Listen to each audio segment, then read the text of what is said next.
So hello, we are starting Module 2, Lesson 1, so 2.1 vectors. Okay, and so when we are doing these vector quantities, we had to identify vectors earlier, but now we're going to notice that vectors can be broken into X and Y components. So there's a little cactus here because this does get a little prickly. Just really keep going back to the basics and it will help you remember, okay, what's the X? Okay, what's the Y? Is that adjacent or opposite as you're going to work through the trigonometry or the SOHCAHTOA or the geometry, however you want to talk about that item there.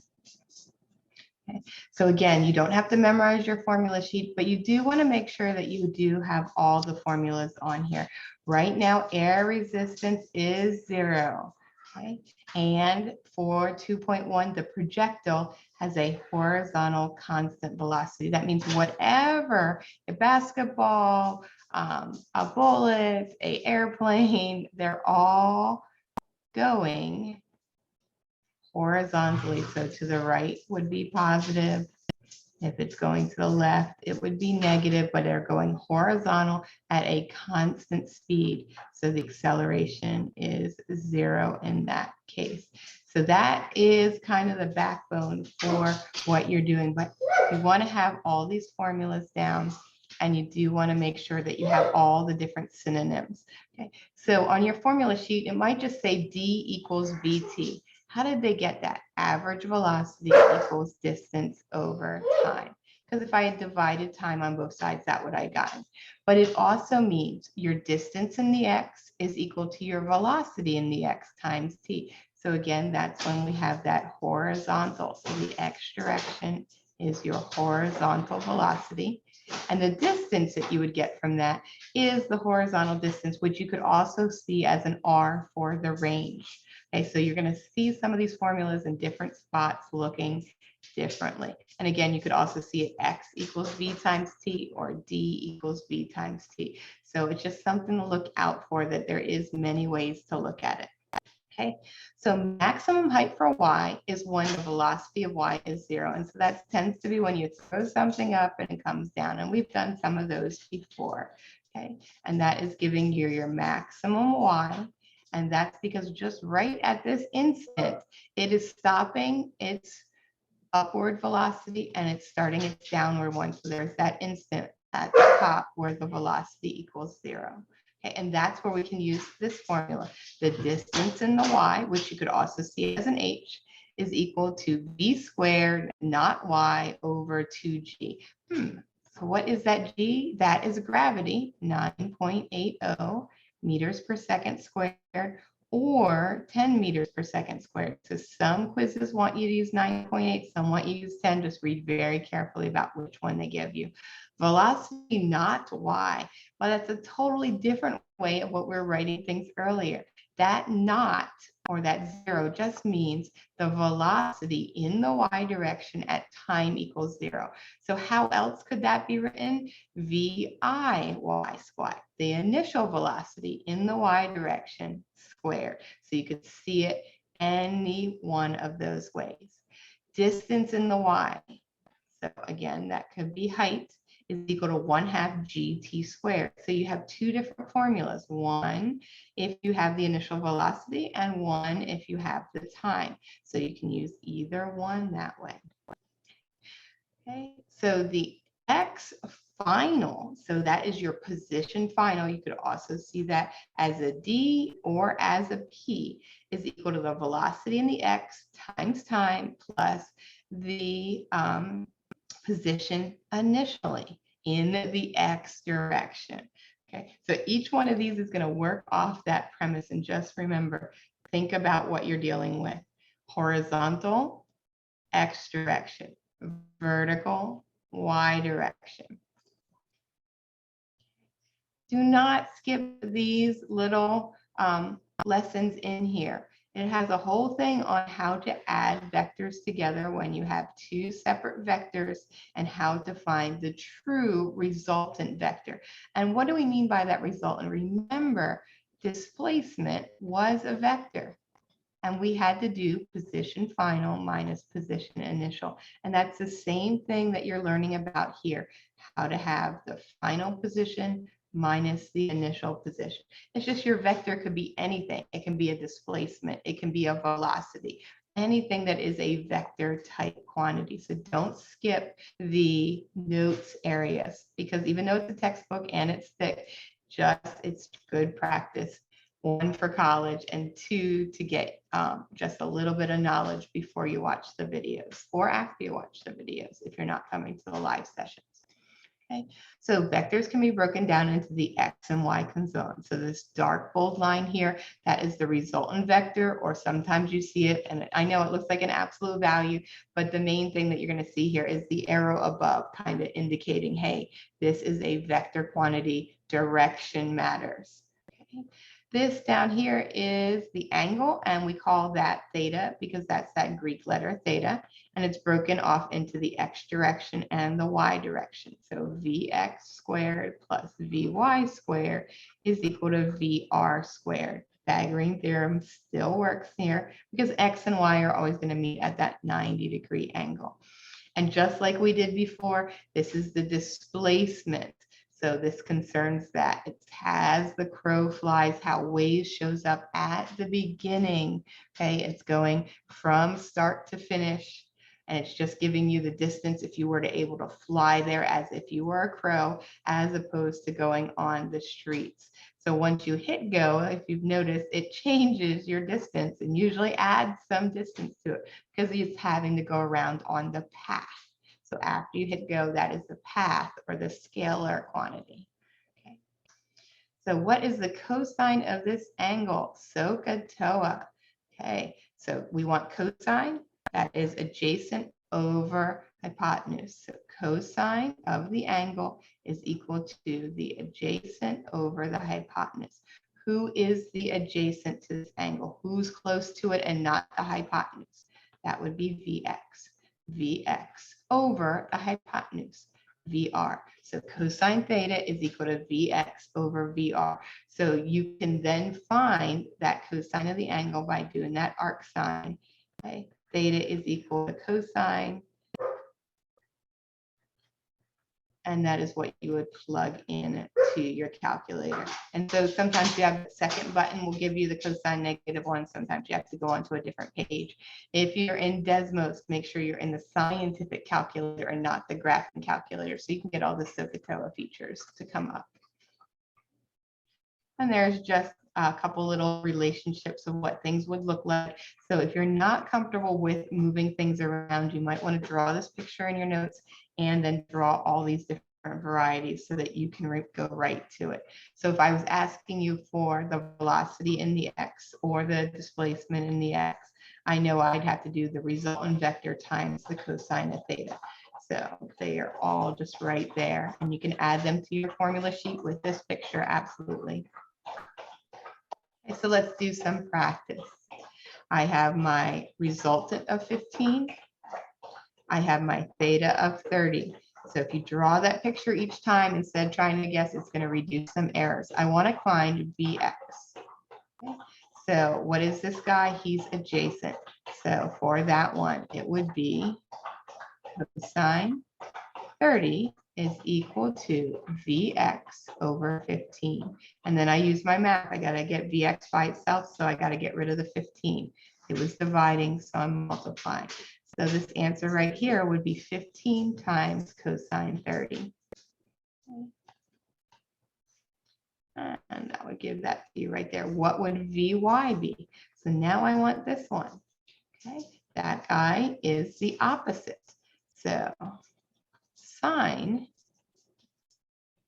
of 30 is equal to opposite Vy over hypotenuse, Vr.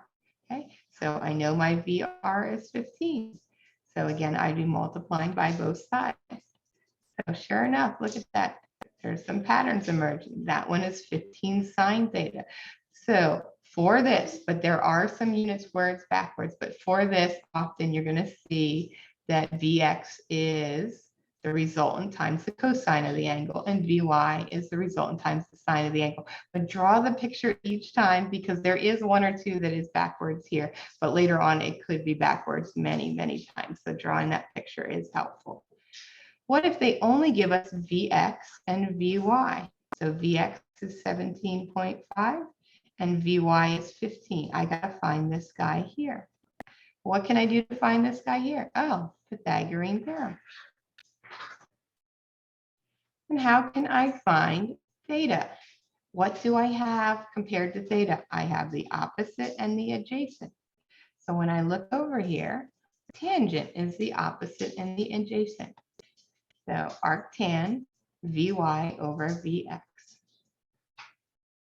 Next guy, what if I have the resultant vector is 25 and Vx is 15? How can I find this guy? Pythagorean theorem. Yep, still works. Okay, and I can also find the angle using the cosine. Why? Because this is the adjacent and the hypotenuse. So I have cosine of theta is equal to Vx over resultant. Okay, I know this guy, I know this guy, and so I'll be able to solve for that guy with the arc cosine. And like I said earlier, the other one was the Pythagorean theorem. What's really cool about this last one is it's a 3, 4, 5 right triangle. So you can have a 3, 4, 5 is a common right triangle. So if you notice a pattern, hey, this is 25, which is 5 times 5 equals 25. That means this guy is 3 times 5 equals 15. And this is 4 times 5 equals 15. But you're like, but I'm not always going to get those numbers. Nope, you're not always going to get those numbers. So if I only knew 25 and 15, I would still know, hey, it's a 3, 4, 5. Okay, 3 times what equals 15? 3 times 5 equals 15. This is the hypotenuse, it's the 5. 5 times what equals 15? Both of these are a multiply times 5. So that's going to tell me that this is my 4 side, and 4 times 5 equals 20. So sometimes there is a quick way around. If you are not comfortable with those similar triangles and common right triangles, then don't do it that way. Just do the Pythagorean theorem. A lot of weird terminology here when we are doing this one. Okay, so this is an important thing to write into your notes. So if it says something is 30 degrees from the horizontal, that means it's going up 30 degrees. If it says negative 30 degrees from the horizontal, then you would be going down 30 degrees because down is negative and up is positive. It could say blank degrees east of north. So here's north is up. And then we're going east of that by however many degrees. Clockwise from the east. So you're on the east and then you go clockwise. Okay. Clockwise from the east. This one also clockwise from the east. Or it could say go south of east or go down from east. So there's lots of different ways that it could show that answer. Counterclockwise from the east, that means it's this big old angle or a small one, depending on how far you had to go. So just a little bit of terminology, since it does talk about directions a little bit differently than probably you learned some of them. Hey, biggest thing I find is not knowing if your calculator is in degrees or radians. I'm just showing the iPhone example, but you can check out your own on here. Type in cosine of 90 and then hit the equals thing. If you get 0, then you are in degrees. On the iPhone, it doesn't tell you that you're in degrees. Okay, it gives you a button to change the radians, but it never tells you you're in degrees. So cosine 90, if you get a 0 on any calculator, you know it is in degrees. But if you are in radians and type cosine 90 and you get this big old gobbledygook, Okay, and that's because that does not mean the same thing. 90 is not pi over 4, like you would need to write it in radians. So check out your calculator and make sure that's not messing up, because if that messes it up, then all your answers are going to be incorrect. Motorboat goes 12 miles south and 5 miles west. What is the resultant vector? Draw it out. 12 minus south and 5 miles to the west. Okay. If you're forgetting, remember north is always up unless it says otherwise, and then it's east, and then it is south, and then it's west. Some people like to use the backwards S-N-E-W-S for news. Okay, but you can also draw this compass rose on to your formula sheet. And this here, that would be southeast. So you could describe it. This angle here would be south of east, whereas this angle on the other side would be east of south. Okay, so that's kind of that terminology that I was saying before. Okay. What is the resultant vector? Remember, we're not going back to start with vectors. You are concerned about the position final minus the position initial, or the velocity final minus the velocity initial, or the acceleration final minus the acceleration initial. So we're going down and to the left. So our resultant one is going to be still down and to the left. It's going to be in the southwest direction. Okay, remember, we always want magnitude, units, and directions. What's my units? Miles. So before I even go any further, if it's something that wants all three of those, you already have two of the three components. Okay, sometimes it just wants the magnitude. Sometimes it just wants the numerical value, in which case you would need a negative if you are going in the down direction, which this one would be.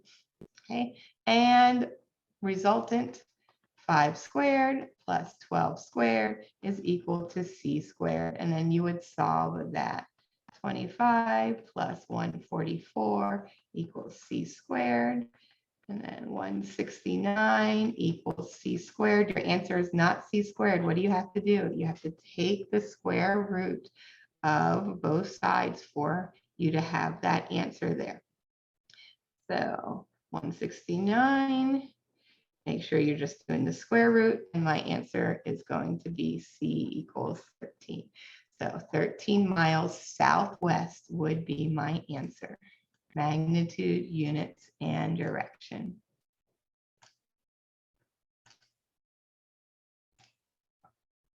Okay, if they wanted the angle, what could you do? What do you know? Okay, and which angle do they want? They're always going to want your starting angle and something that's basically in the triangle. Sometimes I'll show you pictures where it'll be outside, but for right now, this is your angle that you're going to file. So is there different ways that you can do it? Yep, use your SOHCAHTOA, but you can use sine, cosine, or tangent to figure it out, whichever one you want, and you can find your actual angle. And then you would say 13 miles at 22.6 degrees southwest.